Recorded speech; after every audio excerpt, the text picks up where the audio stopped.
Hey, Husker fans, welcome back to the Husker Big Red YouTube channel. I'm Chris Peterson, and joining me, as always, is Danny Gillette. We're back here on this Wednesday, and we're going to do our recruiting watch for the week. We're going to break down the commitment of Tory Pittman, get into it a little bit more, and talk about what it means for the future of Nebraska football, both on the field and from a recruiting perspective. And what it could mean is potentially a top 10 class in 2027. It's looking very strong so far. Nebraska off to a very strong start, so we're going to kind of see how they're laying the groundwork, the Huskers, for the 2027 class. And also, we're going to have a little discussion on 2026, a player that we could add to the class as a flip, a possibility, just kind of a fun topic there to bring some discussion to that class. And so, yeah, we'll get into it here in a moment. Before we do, please make sure that you guys hit the subscribe button, hit the like button, get into the comment section and let us know your thoughts. And Danny, how are you feeling on this Wednesday morning? I'm doing good. I'm doing good. We got a lot of exciting things coming up, and a lot of exciting things happening on the recruiting trail too. So I'm excited that all of it's kind of coming together at once. Yeah, 8 days now away from the first game of the season. Just a few days now away from week 0 in college football, which is exciting. I mean, the preseason is good, gets me through it. It helps. It helps ease the withdrawals, but it's not quite the same as when the live bullets start flying, especially because they don't even. I mean, it's like, the Packers had a preseason game on Saturday, and my favorite NFL team, and like 50 players didn't play. So it's like, what? I can't believe the NFL like charges full prices for these games. Yeah, I tried to go to a Patriots preseason game once, and the tickets were like $199. I'm like, no thanks. But it's been fun on the Patriots end to watch the rise of Efton Chisholm, the slot wide receiver.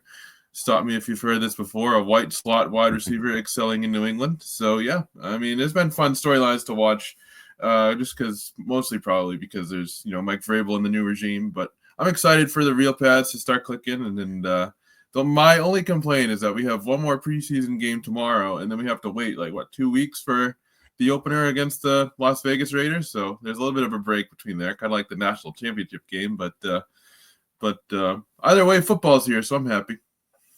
Football is back. We won't have any more Saturdays without football till for the rest of this year. So that's a good thing in my book. And it will be interesting to see Kansas State and Iowa State, get underway Saturday. But like I said, the topic of this video is recruiting. So let's get into that before we get too off track. And the reason I wanted to talk about Tory Pittman, we talked about him a little bit in our live chat on Saturday, so you can watch the replay of that and get a little bit more opinion on it. But it feels like it's gotten almost like swept under the bridge a little bit, just because there's fall camp, there's volleyball, there's all these things happening, all the Kool-Aid drinking, all the preseason hype, and then kind of out of nowhere, not really out of nowhere, but in an unexpected, I guess, way, due to the timing of it, a 5-star commitment from Tory Pittman. So I just thought it deserved a little bit more discussion from a broader perspective, a recruiting perspective, and even what it's going to mean on the field. So yeah, I mean, how big is this commitment from Tory Pittman? I mean, we always talk about, Dylan Raiola and Trey Taylor, but how big is this one? Because, you had LSU was out there. I think he had, 16, 19 offers somewhere in there, but he really, kind of brought this home before it really went to that next level. Like some of these other guys like Carter Nelson, some of those in-state recruits. So what is the impact of Tory Pittman for Nebraska football? This is a massive commitment, and I know a lot of people here will say, "Oh, you guys say every commitment's a massive commitment," but this truly is a big commitment when you look at, he was an in-state player, a highly touted in-state player who can play both sides of the football. He did in high school. Now I'm predicting that he'll probably play safety at the college level, but when you look at what Matt Rule has been able to do in the state of Nebraska, and in landing the big fish. Now, I'm not talking about every single Nebraska kid, because I know there's some that have, gone to other schools. But when he's really wanted a big fish in Nebraska, he's been able to mostly seal the deal. And Pittman, did have an impressive, list of offers. Florida State, I know that they're, kind of down from last year, but LSU, Miami, Michigan, Notre Dame, Oregon, Penn State, Tennessee, I'm sure the Georgias and Alabamas were right around the corner, but he shut down his recruitment really before that even happened. I remember, you were kind of worried about LSU, and you were a little skeptical if Matt Rule was able to land him. And yeah, Matt Rule has done really well. I think this is what, he landed Coleman in 2023, and he was the number one recruit in the state. Carter Nelson. I'm blanking on who was the number one recruit in the state for 2025. So we'll have to maybe I look will that look up that up here. while you're talking.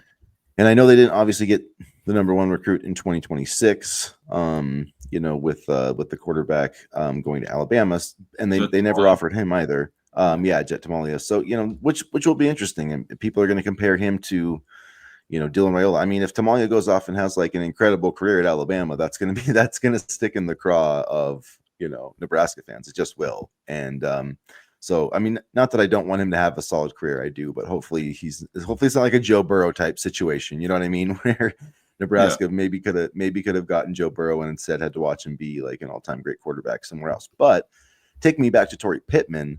That's why I think this commitment is so huge, because he really came out and was like, I wanted to stay here. I want to stay home. He calls Nebraska home, and that really resonates. I think just the fact that he didn't sit there and was like, oh, I'm going to try to chase all these offers and big NIL money. I'm sure he's going to get paid handsomely from the Huskers. But it was refreshing that he's like, I want to stay here and be part of building a championship program. And the more I thought about it, I'm sorry, I know I make a lot of Michigan references, but this reminds me of Will Johnson when he committed to Michigan, because they were fresh off a 2-4 season. He could have gone to Ohio State, he could have gone to USC, he could have gone to plenty of other places. Alabama was all over him, but he was like, no, I want to win at Michigan. I want to stay and win at Michigan. And he was a huge part of them doing that. And I think Tory Pittman's going to be a huge part of Nebraska, eventually starting to see the success on the field that we've all been like hoping and praying for a decade now. And I wonder if the commitment of Tory Pittman will create a domino effect in helping Nebraska land Braylon Warren. I mean, you talk about good in-state players. You have the top in-state player in 2027 coming to Lincoln, and Braylon Warren is going to be on campus for a visit this fall. So I'm wondering if this will create a bit of a domino effect. Braylon Warren is very, very good, and I could see him getting his 4th star in short order. Well, if according to 24/7 Sports, I just was looking up his ranking. He does have a 4th star. I see 3. Maybe I'm looking at composite. Hold on. Are you talking about? Right. No, I'm looking at the regular. I call them rankings, not the composite. 4-star composite. You're right.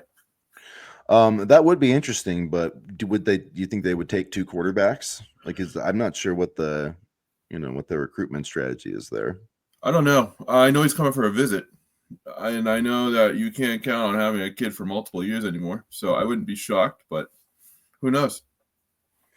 Yeah, that'd be interesting. That'd be interesting if they took another quarterback in that class. But yeah, he very highly ranked. And yeah, I definitely he was on my radar for a long time before they kind of went with Trey Taylor. But yes, it'll be interesting to see what happens there. And there's a bunch of other kind of 2027 recruits that they have they're off to good starts with, I would say, in that class. Not in the like elite guys too, guys that are ranked in the top 5 stars in the top 100. That doesn't mean that they're going to land them, but I definitely think it's going to help having a guy like Tory Pittman, 5-star safety, the number 1 safety in the entire class. Trey Taylor having an elite quarterback in tow already, I think is a big deal. So especially with the accelerated timelines of these recruiting classes. So yeah, just a massive commitment, and I think it's just hopefully there will be other Nebraska kids like that who just want to stay home and help this program kind of build that championship success again. It does seem like they're obviously recruiting Texas and Georgia and Louisiana, all those places really hard, but we've always said when you get players like this, when you get an opportunity like this in your own backyard, you have to take advantage of it. And to Matt Rule's credit, Nebraska did. Yeah, and you hope that we tried this once in 2023 and it didn't work out, but I think the caliber of player is different with this group. Yeah, Tory Pittman, I think, is definitely I definitely a different caliber player than, I mean, he might be the best player that Matt Rule's landed, at Nebraska. I mean, he, in terms of his ranking, I think that he is. I don't think Dylan Raiola was ranked Tory Pittman's 17th now in the 2027 class. So I don't think Raiola was that high. I know he was at one time, but in his final ranking, I'm not 100% sure. So it will be interesting. That doesn't necessarily mean that they're going to be a great player. We've seen other great players, not ranked as highly, or get ranked high and then not produce. So we'll see how that works out. But I do think that it's going to give Nebraska kind of a great foundation for the 2027 class. So Raiola, just looking up 21st overall, he was 7th from 24/7 Sports, but 21st overall on the 3rd ranked quarterback. So very close in terms of their ranking. So Tory Pittman will edge him out a little bit. We'll see, if that ranking stays. If who knows, maybe he could get pushed into the top 10 before it's all said and done. But truly an incredible athlete, and I think his impact on the field could be even bigger than it is, in the recruiting class. I think Trey Taylor is going to play a big role in this class too. And then, on the field, like I said, I think Tory Pittman is a guy that's going to be a first-round pick. I think I've heard the comparison of Xavier McKinney of the Green Bay Packers, and I think that's a great one. That'd be nice.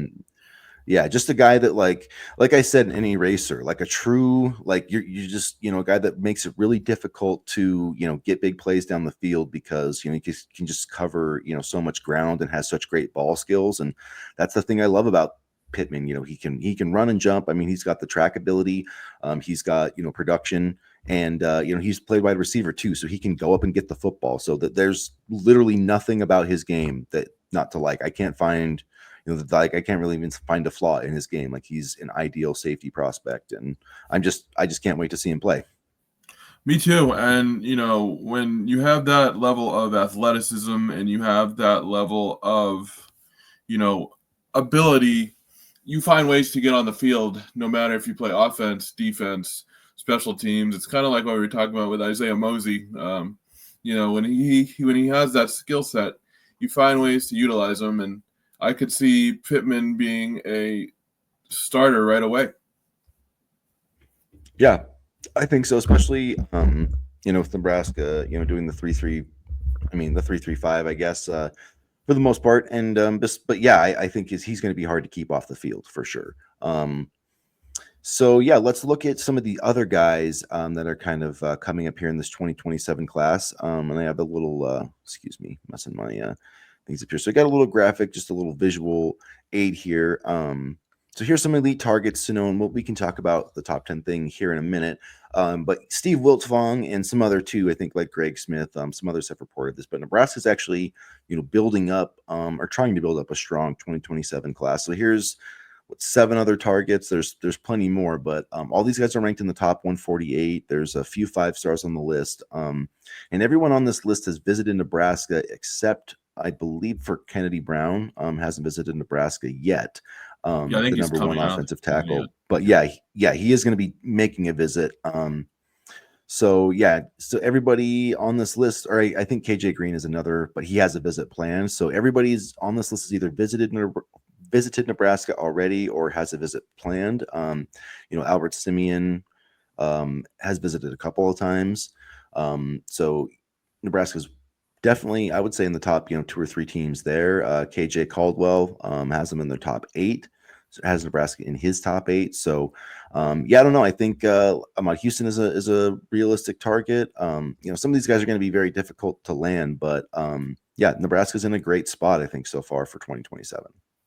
I feel like they have a good shot at landing Isaiah Rodgers. He really likes the program, and that would give them a stud running back for this class. Native of Massachusetts, so I might be a little bit biased. Played at Springfield Central, I believe, so he's a hell of a runner. His statistics, they're not eye-popping, but he has the talent, and it's one of those things where, you don't get a lot of opportunities in high school, but over the next couple of years, I think he'll really be able to show, his true talent and put up the numbers to match it. And so I think that's a guy that Nebraska should be able to land. Partly because, a lot of teams don't scout Massachusetts too heavily. Yeah, he'll be it would be good to get him because Nebraska really could use like a big time running back. I mean, they have not been able to recruit, elite running backs very well. I mean, like top 100, top 200 running backs. Syracuse and Boston College are 2 of the teams that are near the top according to, rivals. He also visited Penn State. So like this This strikes me as like maybe a Penn State Nebraska battle, depending how serious Penn State is, because they do get some of those kind of northeast guys, and Nebraska definitely. He visited in April. I think he's going to be visiting again for a game this fall, and they have a need. They have a need at running back. They just do. I mean, looking back at all the guys that Matt Rule signed, I mean, he got I think Jamarian Parker's the only blue chip, the only 4-star running back Nebraska's got committed over the last 3 years, 3-4 classes. So they really could use hitting on a big time running back in 2027. And it's hard because running back is a very valued position, but I feel like Rodgers is certainly attainable. And then Juju Johnson, the dynamic cornerback. He's a really exciting player out of California, 5'10", 160, but Nebraska is kind of trending up in the top 3 teams. Nebraska, USC, Texas. So, this could be a chance to get, another kind of elite defensive back. He visited in June. So, yeah, he's another guy that is on the list, and 5-star according to the 24/7 Sports composite rankings. Yeah, he's one that that Nebraska is really making a push for, and corner is another position that up until this offseason, Nebraska struggled to recruit. And so to land him as a recruit would be absolutely massive. That would give you your corner of the future. And that would continue the stellar corner play that we saw, for example, out of Sayer Wright last year, and what I think we're going to get this year too. So Johnson would definitely be a big get and kind of give you that cornerstone defensive commitment of the class. And then hopefully they can, create some movement with KJ Green. Because I mean, more pass rush help would be a good thing. I think they've started to do better, but offensive tackle, I think is one area where they could, recruit a little bit better. Pass rush, edge specifically, I think is another area, and then running back. Those are 3 key areas, because I know everybody wants to talk about quarterback, and quarterbacks are like, like it's the most important position in football. Like, that's not really up for debate. But if you look at almost every single team that wins in the college football playoff, like, they have good running backs. I mean, Ohio State, Michigan had 2, Georgia always had 2, Alabama had like a first round back like every single year. So It really, as much as we want to talk about the quarterback, you have to get that complementary piece. In Nebraska, I mean, maybe it's Jamarian Parker, but usually you need to have more than one guy. And so it behoove the Huskers to start, getting some of those, top 200 type running backs. And strangely enough, they haven't had trouble recruiting quarterback. They really haven't when you look at it. I mean, it is kind of interesting. It's an anomaly because quarterback is often the hardest position to recruit. But when it comes down to it, I know they've been kind of late in assembling their board, more so last year, 2024 calendar year, than anything. But they've done a solid job recruiting the quarterback position, in my opinion. Yeah, and I think you could, they have done a good job recruiting the quarterback position. But looking back at running back, we talking about kind of the drop off of Nebraska football, and there's been a lot of talk about the quarterback position over the years, with Adrian Martinez and yada yada yada. But you look at running back, and who's Nebraska had since Amir Abdullah? I mean, Rex Burkhead. Nebraska used to be not necessarily our RBU, but there was consistent like elite players there every single year. I mean, Carell Buckhalter, Dan Alexander, Amon Green, Darren Diedrich, we can go on and on, Lawrence Phillips, and then even, like I said, Rex Burkhead, Amir Abdullah, some of those guys, and they just have not had, those kinds of players for a long time. So they need to start getting back to that. If they want to win big, they need to start getting back to that. And so, yeah, Isaiah Rodgers circling back to this 2027 class would be a good place to start. Yeah, absolutely. And, I think a lot of it comes down to the offensive line too, because they haven't had good offensive lines for a number of years now. And I think once that gets fixed, which I think it is getting fixed, the running backs will change. The outcomes of the running backs will change. Yeah, and it's a rising tide, raises all boats. I mean, I think the more they win, the more they recruit, elite players at quarterback and receiver, the better chance they'll have to get, a big time running back in Nebraska. So, it's just kind of been interesting to see this program go through all the identity changes and all that, ever since really, Frank Solich was ousted. And, it hasn't quite. There's been a few. Bo Pelini had the defensive identity, and that really sort of worked. And they had team magic for a while, which was great against most teams. It just didn't really work against the best of the best. So they need to find a way to beat those elite teams and start beating ranked teams again. And the best way to do that is by adding elite talent. So I know a lot of some fans have said like, oh, Nebraska will never land a top 10 class. Like, I don't necessarily think that's true, but do you think that the Huskers, just early prediction, do you think that 2027's class will be a top 10 class? No, but I could see like 13, 14, and that's not a bad thing at all. I'd take that all day.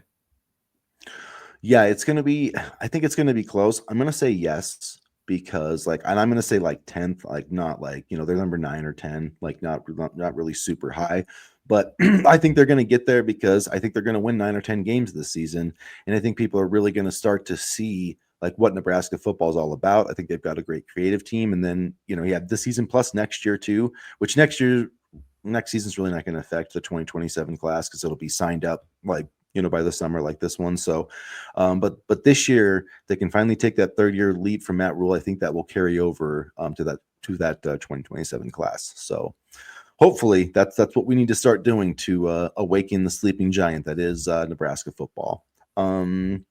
Yeah, so let's talk about 2026 a little bit before we wrap up here. And I had this idea in mind to talk about a flip or recruit that we could add to 2026. I did want to mention before I forget that Larry Miles did have an impressive debut. I think he had 4 catches for 98 yards and a 60-yard punt return. The 3-star guy for Nebraska. So he also said that some other schools are still trying to contact him. He said coaches will call and text him, but he said that he just ignores them, according to what he told Brian Munson of Husker Online. So I thought that was pretty sweet. Yeah, I love that too. So I think Nebraska definitely got a steal in Larry Miles and Corey Barney 2.0, I think, honestly. Yeah, a guy that's going to be a weapon, maybe for Dylan Raiola next season, and definitely for Trey Taylor, and maybe TJ Lateef down the line. But speaking of this 2026 class, which I know has drawn the ire of some Nebraska fans, including us at times, mostly me. I wish it was better, but it is what it is at this point. As long as they don't have 2 in a row like this, I think they'll be okay. But there's still time to Tory Pittman and Trey Taylor, you're not going to have a class like 2026. Yeah, for sure. I think those 2 are already better than the entire 2026 class, like rankings wise. So yeah, for sure. But looking at this 2026 class and realizing that mostly recruiting is done in this class, except for there's some guys that are potentially going to be taking game day visits out there, committed to other programs. So if Nebraska does have a strong fall, maybe it could give somebody the push to get it to flip, or maybe another program where they're committed suddenly struggles. Maybe there's a coaching change. Like, things definitely can happen. So if you had the power to flip one commitment from somewhere else to Nebraska in the 2026 class, and I'll even open it up to anybody. It doesn't have to be somebody that Nebraska's targeted, because in recruiting you can never say never. So who would it be if you could flip one 2026 commitment to Nebraska's class? Well, I'm going to be kind of realistic here. I want to say, some of the higher guys, but I want Jordan Campbell. I wanted Jordan Campbell bad. And I know we have a surplus of talent at the linebacker position, but man, Campbell at the linebacker position would just be absolutely insane. I've loved his game. He's quick to the football. He's got a nose for the football. He's a tackling machine. He's a pass rusher. He can do it all. Another Florida guy would come through. So please, if Jordan Campbell decides to flip from Miami, I would love if he came here. Absolutely, no doubt. Yeah, so I'll say a name that Nebraska's definitely trying to flip, and then one that they aren't really trying to flip that I wish that they would, or I wish that they would have got committed. But I'm gonna say Cameron Wilson. Just another pass rusher from Syracuse, and I know he's ranked a little bit lower. He's a 3-star, 469th in the composite rankings, but I just really think he's one of the best pure pass rushers in this class. I think he had 17 sacks last season, 118 tackles too. So like, he's a guy that he could fit really well, I think, with Nebraska. 4 forced fumbles, just super lanky, 6'5", 210 pounds. I feel like he could grow into 6'5", 240, without losing any of his kind of length or skill. And he just has that bend that you're looking for out of an edge. So he's the guy I'm kind of hoping for. Yeah, another Florida guy. But the guy that I wish that they could get in this class would be the running back, Brian Bonner. I really thought that they had a good chance to get him. I think I even like made a prediction at one point that maybe they could get him. He's 65th ranked overall. 6 foot, 185 out of Valencia. He committed to Washington. It kind of was down to like Washington, Penn State, UCLA, Nebraska. So I thought that was a realistic recruitment for us to win. Yeah. And, I just, I don't know if they could have a do over there. I'm not sure exactly what happened. Maybe he didn't want to come to the Midwest. Maybe he wanted to, stay on the West Coast. So Washington made more sense. Like, who knows? But I wish, if I could have my way, Brian Bonner would be part of Nebraska's 2026 class.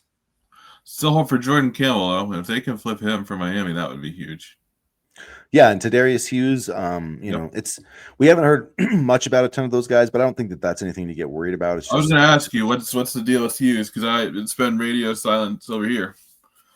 I think it's just I think it's just kind of a dead period for recruiting right now. I mean, teams are focused on their camp. There's a few commitments, straggling in here or there, but there hasn't been much. So I think once games get started again, you'll get game day visits, and then I think the buzz will pick back up. But I would expect like 95% of the things that you're going to hear are going to be about 2027. Like 2026 classes, like it's the Jello's jiggling, as Chick Hearn might say. Yep. And not a bad class overall, a little small, but I like the guys that we have in it. So yeah, I think they did some really good work on the offensive line. I still think that I do that sometimes. Dayton Raiola. I think Dayton Raiola's ranking will improve. So I think Luke Sorensen is definitely underrated, and I think with a better quarterback, this year, kind of a more experienced quarterback, I think he'll put up better numbers. Not that I care. I really don't care if he does. I don't care either, honestly. I do want him for himself, but like, yeah. I don't really care if his purposes, I don't care if his ranking improves because I already know what kind of player he is. Claude Puma, I think, is a really good player, and I think that that's one. Looking back at this 2027 class, I think is one that fans are really going to like. And sometimes it's the classes that you don't think, that sometimes you'll see these classes that are, from big time programs that are like ranked in the 15s or the 20s. And you're like, well, what happened that year? And then that turns out to be the class that helped them win a national title. It doesn't always work out that way, but there'll be guys in this class that'll be, big contributors. So we just never know. It's an educated guess, and I do think recruiting, scouting has gotten better now that it's more national. But sometimes these guys don't know, and a big part of it is where you end up too. It's like the NFL draft. If you're they say if you get picked, if you're going to get drafted rounds 4 through 7, it's kind of better to pick your destination so you can find the best spot for. Well, that's college football recruiting. You pick where you can go, and so it's not all created equal. And a lot of these guys that come here, Jamal Rule, I think is a great example of a guy that could outplay his rankings. So you don't want to have an entire class like that, but always, but I think it served its purpose for 2026, and as long as they take care of business on the field, I think 2027 is going to be the start of a string of classes that are going to be in the top 10 to 20 range. I think that's where Nebraska's, if they can win on the field, Nebraska's going to live in the 10 to 20 range in terms of their yearly ranking, which would be totally okay with me. I wouldn't mind that at all. And I think that's good enough. I think that'll be good enough. I don't know if that's going to be good enough to win a national championship. You probably need some luck, but they'll at least get you in the playoff. And as long as you're in the playoff, and you got a good quarterback, then you got a chance. I mean, really, I think we're going to see probably more parity in college football than we've seen. I think that's what this. I think 5-10 years down the road, I think that's going to be one of the maybe after effects of this playoff expansion is going to be just a little bit more parity because, it's like, well, maybe I don't have to go to Alabama I don't have to go to Alabama to get money, and 2, I don't have to go to Alabama to win a playoff. So, you know what I mean? So maybe not. Maybe I'll be totally wrong, but I think that you're onto something there. Yeah, I think there'll be less. I think there'll be less collections of talent at the top, just a little bit, just enough to where maybe, a team that doesn't have, 15 5-stars can find a way to win a championship. Mm-hmm. No, I agree. I think you're onto something. And I think there'll be a lot more parity, like you said, and also there'll be a lot more high profile recruits choosing different schools, not the same ones.